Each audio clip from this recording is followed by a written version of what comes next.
kind of successes you've had, what challenges you faced, or what kind of achievements you've had. If you're watching this live, it's just gone past 90 minutes past 6. So put in the comments live. And if you're watching this in the replay, then put in the comments below #replay. If this is your first video content of mine you're watching, then put in the comments below newbie, just so I know how new you are to my content. And just to let you know, because I'm using Restream, I can't always see the comments that people make. So I will be looking at my phone just to see if anyone's made any comments or questions, just so I can stay engaged with my audience. Content. Otherwise, hey Jackie, good to see you. Okay, so tonight I'm going to be talking about how to build accountability, not only personally, but also within your team. So this is going to be really good for you if you've got an underperforming team, or you're looking to create more engagement with your team, or if you're just looking personally on how to build some more accountability structures in your life so that you're hitting your targets, you're staying motivated, and you're not procrastinating. So let's dive straight into the content.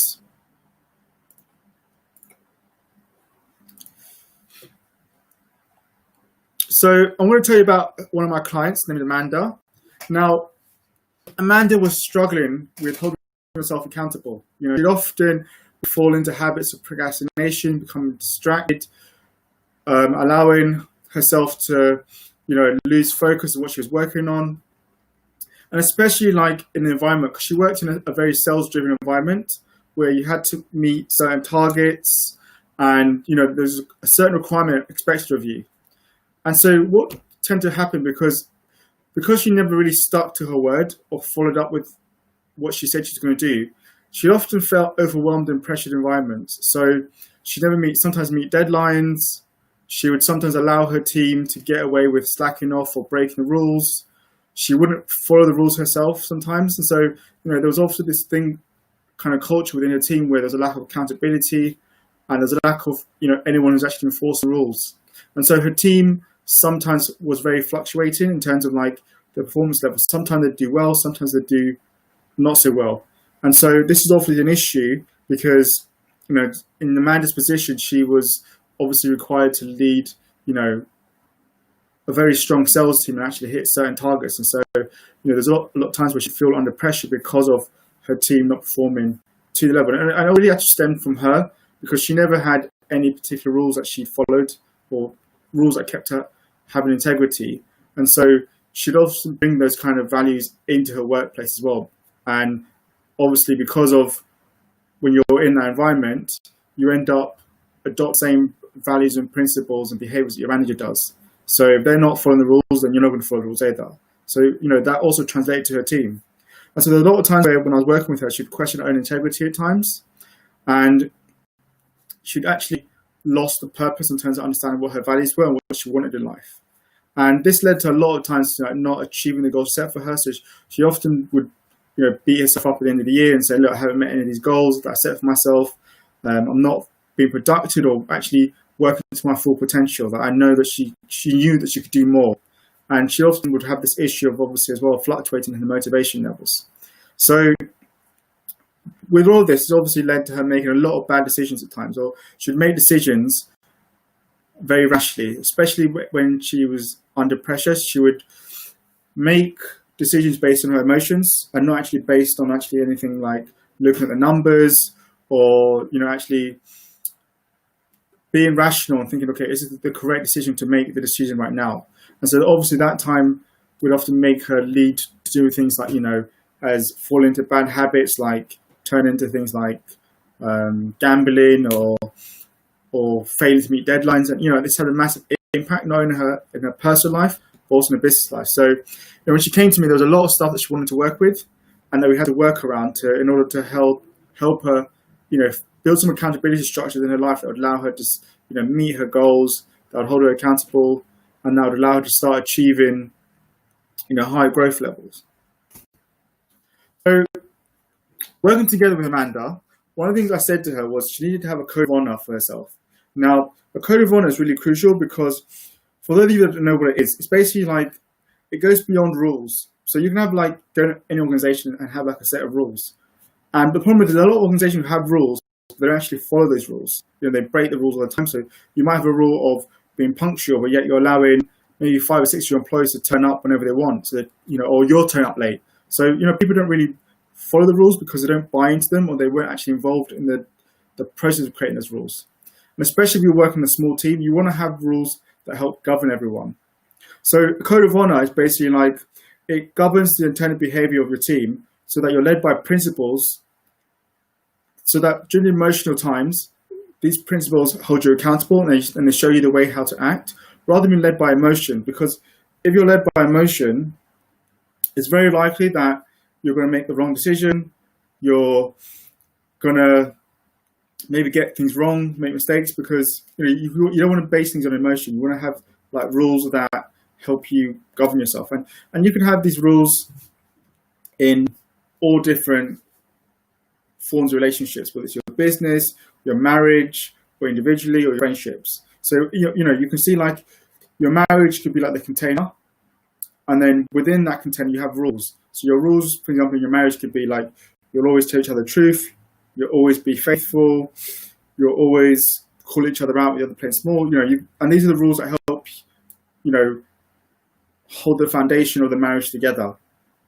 And so the same thing with yourself individually. You can have rules as, I'm always going to make sure I go to the gym. I'm always going to make sure I go to bed early. I'm going to eat the right foods. And these things hold you accountable and hold you to your goals, and they make sure you have integrity. So a code of honor is really powerful. And this is one of the things I worked with Amanda to implement for herself, to have like a code of honor. And obviously a code of honor, to make sure you actually buy into it, is it's linked to your internal values and beliefs. So you need to know what's valuable, what are your values for yourself, what's important to you, what makes you happy, what drives you, what are your goals. So for example, if you're big on staying healthy, then you can have a code of honor rule that, look, I'm going to make sure I'm exercising 3 times a week, or I'm going to make sure I hit the gym, or I'm going to get a personal trainer, I'm going to eat the right food. So because they're linked to your values, you're going to really buy into them more, and you're going to actually embody those rules and actually practice them on a regular basis. And that's why then it gives integrity. So working with Amanda, we created like 10 code of honor rules for her, principles that, she was always going to, follow, and she's going to believe in these rules. So these were the things that, she always finished what she started. She'll focus on one thing at a time, so she's not multitasking and rushing things. She'll always turn up on time to work or to any kind of meeting or event. And if she's not able to turn up on time, she'll let people know well in advance that she's running late. And that would allow her to, follow up with the things that are important for herself. And also it would exhibit behavior. Because obviously if you turn up late to something, then everyone else is going to turn up late. They think, well, you don't respect my time, I don't respect your time. So what it does is it actually helps, create a behavior where people have respect for each other. And that's what you want. So that was another key thing for her. And another thing was never leave a team behind. And these are just examples. So, making sure that, if she's working in a team, that she's making sure that everyone in the team is pulled onto the same direction, they're all hitting results, and that, no one's leaving the other person behind. So these are kind of some of the rules that we had her create. And I also made sure for Amanda that, she signed like a contract agreement to herself. So she not only created these rules, but she signed a contract so that these are things that she was going to live by on a day-to-day basis. And she'd also put these rules somewhere in her room, at home, that she would see every day, and also at work. So that whenever she was feeling under pressure or feeling demotivated, she would look, see the rules that she promised herself, for example, like always finish what she started, and that would give her the motivation and the accountability to keep going. And so I told Amanda as well that she had to recite these rules regularly. So not just read them, but also speak them verbally, because they become like a mantra. And like in the army, for example, in the army, they have a code of honor of like, we'll never leave a soldier behind. We'll be the best we can be. We'll stand together. These are things that hold them principles. So like when they go to war, they don't just, as soon as the war starts, leave their teammates behind. They stand there, they'll stand and fight and protect each other, look after each other. These are the same things. So you want to see yourself as your best friend or as a partner, and know that when you're reciting these rules for yourself, when you're drilling them into yourself, you're creating an unwavering discipline and you're showing up for yourself. And this is a key thing. So one thing I noticed is, I noticed with a lot of my clients, when they implement this code of honor, I saw a huge difference in Amanda. Her productivity levels skyrocketed. She increased her sales productivity, and she got awards for being the best improved sales manager, for breaking sales records. Confidence skyrocketed, and also as well her income increased because she got promoted. And so there was a massive difference in terms of how she was before the code of honor, how she was now, because she had these rules or principles that were keeping her accountable and building that unwavering discipline inside her. And obviously, as I said, because she's exhibiting certain behavior, that behavior then spread into her workplace, because how you show up with one thing is how you show up in anything. So if you have rules that you're always going to turn up on time, you're going to give it your best, you're never going to quit yourself, you're going to bring that into your workplace as well, and you're going to bring that into your personal life. And so with that, she brought these behaviors into her workplace, and so her team started noticing, this difference in her in terms of behavior, attitude, and that brushed off on some of them. And so what I told Amanda was she wanted to sit down with her team and create a code of honor for the team. So rather than have the same rules before, scrap those rules and focus on this code of honor. So the reason why she's going to involve her team in it, because they were going to buy into it, because she's going to let them be involved in the creation of these rules, so that even when she's not there, because they've been involved in the creation of the rules, her team will enforce those rules, they'll believe in those rules, and they'll still practice those rules. So anyone new who comes to the organization, her team will ensure that that new employee adheres to the rules and knows what the rules are. And then once she agreed these rules, I made sure that Amanda created a contract that everyone on the team signed, even herself signed to, and said, look, these are the rules that we're going to agree to. And these are rules such as, we're always going to be on time, we're always going to show up for each other, we're not going to leave the other person behind, we are going to provide excellent customer service, we're going to make sure that we always answer the phone. And the rules are based around that are going to help govern the team internal behavior and ensure that when the pressure goes up, they have a set of rules that everyone can read, because I also made sure that not only do they sign these rules, they put these rules around the office so that everyone could see them. And so when the pressure went up, they could look, oh, that's how we're supposed to act. So we're not going by emotions. So if you get pressurized and you're feeling emotional, you're not thinking, oh, this is a decision. You're going, oh, that's what the rules say to me. The rules say I should never give up. So that's how I'm going to be. And so that was a massive change in terms of how a team behaved. And one thing I said to Amanda as well, because she's got this contract and these rules been created and the team have bought into them, if someone then turns up late, she could say to her, look, you signed this contract and you agreed these rules that you're always going to be on time. Do you think that person then turned up time again and she explained that you're letting the team down and you're letting yourself down? No, that person said, yes, I remember agreeing to these rules, and the next day they turned up on time and they weren't late again. And that's the kind of what a code of honor fosters. It fosters that accountability, that integrity, and that unwavering discipline to follow the rules because you believe in them and because you bought into them. And so, again, with the team, having that code of honor for the team made her team's productivity levels and sales levels dramatically increase on an exponential level. They went from being an okay sales team, they were ranked about 10, to then being in the top 10 sales teams in the organization, purely because they had this code of honor. And the code of honor, because it helped them, made them motivated, it held them accountable, they were focused, they were engaged, and they became a proper team because they all bought into these rules. And that's the key thing what code of honor does. It helps bring everyone together so they're on the same page and they believe in the same rules. So you're probably thinking, why does it matter to me? What does that story mean for me? And so why it matters to you is because if you run a team and you want a team that's successful, if you invest in your team by creating a code of honor and actually having them involved in the process of creating the honor, you're not only going to motivate them, you're going to stop them leaving, because why are they going to leave a place where they're bought into, they believe they're part of something? And that's what code of honor brings. It makes you feel that you're part of something because you're all on the same page. You all agree to certain rules that you're going to work towards. And so it builds that, loyalty, and it shows to them that you believe in them. Because at the same time, one of the code of honors could be you're going to give opportunities to your team members, which is what I said to Amanda. And then that allows them to feel that, they're being developed, they're being worked, and they're being upskilled. It improves your personal and your business brand. It improves your personal because when you have that accountability for yourself and you have your own set of rules that you're following, you're then going to improve your personal brand because people are going to see that you work hard, you never give up, you believe in excellence, you always turn up on time, and you hold yourself in a certain way that screams to people, look, that's a person I want to work with, I want to be part of my personal life, and that's what it's going to bring in terms of improving your personal brand. And then your business brand, when you have a team that's more productive, delivering high sales, great customer service, people can see that you care about the customers. For example, if you go into Google, they have a code of honor, of being creativity and play hard, work hard. They have that in the organization, and so people recognize that brand because of the company culture. And this is what code of honor will bring for you.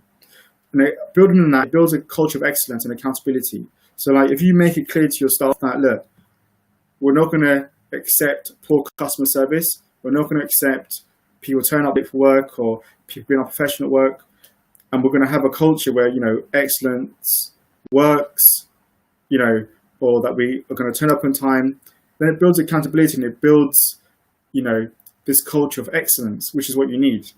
And like I said before, it creates this common goal and a shared direction. It means that you're all moving in the same direction. So you all have the same desire for, providing a quality service, building an organization. And that's what you'd want in your business.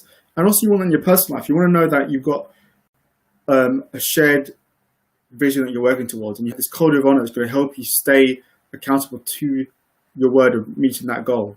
Otherwise, you're just going to be unfocused. You're going to end up multitasking and missing things, producing work that's not of high quality. You're not going to be hitting your targets, and you're just going to produce the same results. So this is what code of honor it'll help you change your results, and it will really increase your productivity. I know for myself personally, I don't know if what I've seen in Amanda and what I saw in her team, that I could have wanted to massively increase her productivity because she was more engaged, more focused. She was planning things. She was more motivated. She was confident because, she knew a process she should follow. She was showing up for herself. She was hitting her targets. At the same time as well, increase her income because, when she's more productive, she's going to be making more sales. She's going to be more focused at work. She's going to be pushing the team forward to hit higher goals. She's going to be making sure that she herself is, staying focused to her goals. So that's a crucial thing if you want the same for your business or for your own personal life. A code of honor will help you have that.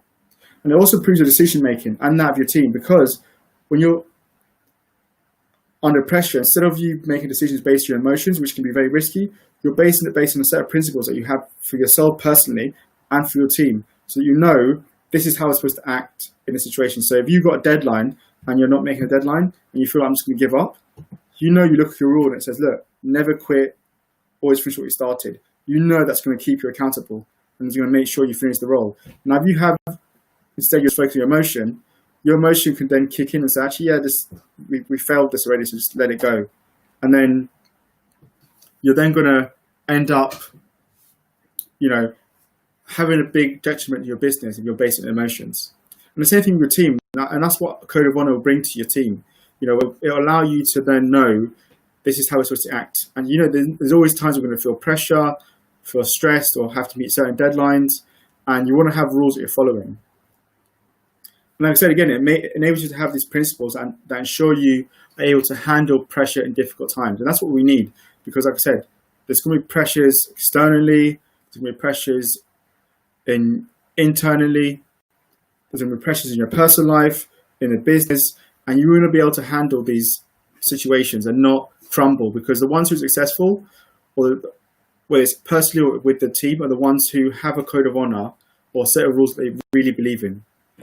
And if you're struggling to, get your employees to follow the rules, a code of honor is a great way to engage your staff. Like I said, because you're going to involve them in decision making or the process of creating a code of honor, you're going to get them to sign a contract, and you're going to then have a code of honors put all around the office so that people know these are the rules we've all agreed to. And then you're going to have them more engaged because your team members will call out other people who aren't following the code of honor. And that's the key thing. It has that ownership. and it builds that, and that's what you want in an organization. That's why the organizations like Apple or Google, they have it in the organization, and that's what makes them so successful. They have that brand. So if you want to learn more about how to build a code of honor, because I'm only giving you a small taster, there's a lot more into it, but I just wanted to give you like a breakdown of why having a code of honor matters, how you can build accountability in your own personal life and in your team. And so if you want to learn more about this and see how you can build more accountability in your personal life and in your business, then join my Facebook group. So it's a free group, which I have, called the Confidence Builders Members Network.